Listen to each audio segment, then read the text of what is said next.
Praise the Lord. கர்த்தருடைய வசனம் மகிமைப்படுவதாக.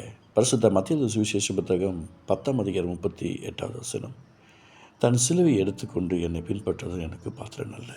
எனக்கு பிரியமானவர்களே, ஏசப்பாவுடைய சிலுவையை குறித்து எல்லோரும் தியானம் பண்ணுறோம். ஆனால் நம்முடைய சிலுவையை குறித்து நமக்கு ஒரு தெளிவு இல்லாமல் இருக்கிறோம். சிலுவை என்பது ஒரு பாடு, ஒரு உபத்திரவம். அந்த நாட்களில் ரோம சாம்ராஜ்யத்தில் சிலுவையை சுமக்கிறவர்களெல்லாம் அசிங்கமானவர்கள், தேச துரோகம் பண்ணினவர்கள். அவர்களுக்கு தான் அந்த சிலுவையில் இடம் கொடுப்பார்கள். அப்படியாப்பட்ட ஒரு மோசமான காரியங்கள் நமக்காக இயேசப்பா ஏற்றுக்கொண்டார். ஆனால் இன்றைக்கி இயேசப்புடைய அன்பின் அடிச்சுவடுகளாக நாம் இருக்கிறோம், அவருடைய பாசப்பிள்ளைகளாக இருக்கிறோம். அந்த நேச கர்த்தருடைய விசுவாசத்தை பல விதத்தில் இன்றைக்கி பலர் காட்டிக்கொண்டிருக்கிறார்கள். இன்று மீடியாக்கள் பெருகிவிட்டது, இன்றைக்கி சபைகள் பெருகிவிட்டது, ஊழியர்களும் பெருகிவிட்டார்கள். அதே போல் சத்தியங்களும் அவர்களுக்கு தகுந்தது போல மாற்றிக்கொண்டிருக்கிறார்கள். இப்படி நாம் நம்முடைய இஷ்டத்திற்கு ஓடுவதற்காக தேவன் தெரிந்து கொள்ளவில்லை. யாரெல்லாம் சிலுவையை சுமக்காமல் இருக்கிறார்களோ அவர்களால் அவரை பின்பற்ற முடியாது. அந்த சிலுவையின் ஆசீர்வாதம் என்பது மிகப்பெரிய ஒரு ஆசீர்வாதம். பொதுவாகவே ஒரு குடும்பத்தில் முதலாவது ரட்சிக்கப்படுகிற சகோதரருக்கு நிறைய சிலுவையை சுமக்க வேண்டியதாக இருக்கும்.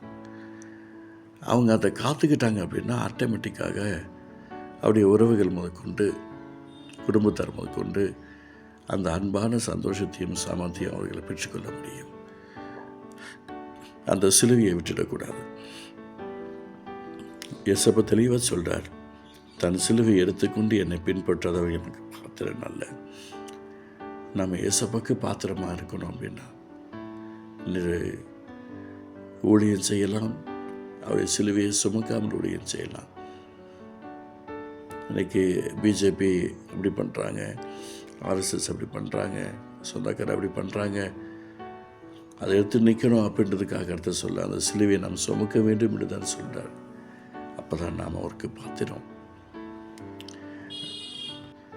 அந்த பாத்திரமாக நாம் செயல்படணும் அப்படின்னு சொன்னால் கொஞ்சம் நம்மளை மாற்றிக்கிட்டால் ரொம்ப நல்லாயிருக்கும். இயேசுவின் நாமத்தில் நான் சொல்கிறேன். அதான் சொல்கிற இடத்துல தன் சிலுவையை எடுத்துக்கொண்டு என்னை பின்பற்றது எனக்கு பாத்திரம் அல்ல. சொல்கிறவங்க சொல்லிட்டு போட்டோம். நாம் கிறிஸ்துவை பின்பற்றுகிற விஷயத்தில் கவனமாக இருக்க வேண்டும். ஒரு ஊழியக்காரர் எனக்கு தெரியும், வயதானவர். அவரை மரிப்பதற்கு முன்பதாக ஒரு பேட்டி எடுக்கிறாங்க. எப்படி நீங்கள் ஊழியத்தில் வந்தீங்க? கிட்டத்தட்ட 55 வருடங்கள் அனுபவம் அவருடைய ஊழியத்தில். அவர் கிறிஸ்துவோட கூட நடந்த அனுபவம். நல்ல ஒரு அருமையான சாட்சி. அவர் சொன்னார், என்னுடைய மூத்த ஊழியக்காரர் என்னை இந்த ஊழியத்துக்கு அர்ப்பணிக்கும் போது நல்ல உதவி செய்தார். 100 ரூபாய் கொடுத்தார். எங்கள் திருமணமானது, திருமண செலவுகள்லாம் பார்த்தார். 100 ரூபாய் கொடுத்தார். கூடவே வந்தார், தகப்பனை போல் கூடவே வந்தார். எல்லாம் முடிச்சுட்டு ரூமில் கூப்பிட்டு வந்து விட்டுட்டு, இனி எங்கள் வீட்டு பக்கம் வந்துடாத, ஏசப்பாவை பார்த்துக்கோ, அவர் உனக்கு சோறு போட்டால் சாப்பிடு, இல்லாட்டினா விட்டுடு என்று அவருக்கு பல அறிவுரையை சொல்லியிருக்கிறார். என்ன இவர் நமக்கு உதவி செய்வார்னு பார்த்தா நம்ம இப்படி பண்ணிட்டாங்களே அப்படின்னு மன அங்கலாய்ப்பு, வேதனை, துன்பம். ஆனால் கிட்டத்தட்ட பல மாதங்கள் அதில் அப்படியே ஓடி இருக்குது. கைவிட்டாங்களே கைவிட்டாங்களே கைவிட்டாங்களே.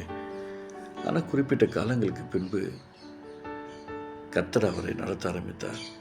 கர்த்தரை நடத்துகிறது அவருக்கு தெரிய ஆரம்பித்தது. ஒவ்வொரு தேவைகளிலும், ஒவ்வொரு டீலேயும், ஒவ்வொரு சாப்பாட்லேயும், ஒவ்வொரு ஆகாரத்துலேயும், ஒவ்வொரு ஃப்ரூட்லேயும் கர்த்தருடைய நடத்துதலை அவர் பார்க்க ஆரம்பித்தார். அதுக்கப்புறம் தான் அந்த சிலுவையின் பாடல்களை குறித்து தெரிய ஆரம்பித்தது. அந்த மூத்தவர் அவரை பார்த்து சொன்னார், இப்போது நான் விசுவாசிக்கிறேன், நீ என்னுடைய பிள்ளையாக இருக்கிறாய். எனக்கு பிரியமானவர்களே, எந்த சாட்சி நம்முடைய வாழ்க்கையில் மாற்றம் வரணுங்க.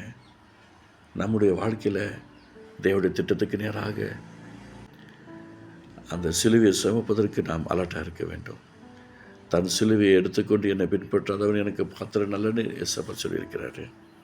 ஒரு விசை நாமே அர்ப்பணிப்போம்.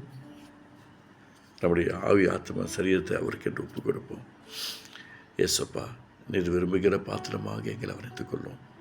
உங்கள் அளவற்ற கிருபையினாலும் இறக்கத்தில் நிரப்பி நீர் எங்கள் ஆசீர்வதியும். கிருபை தாங்கட்டும். இயேசு மூலம் பிதாவே, ஆமென்.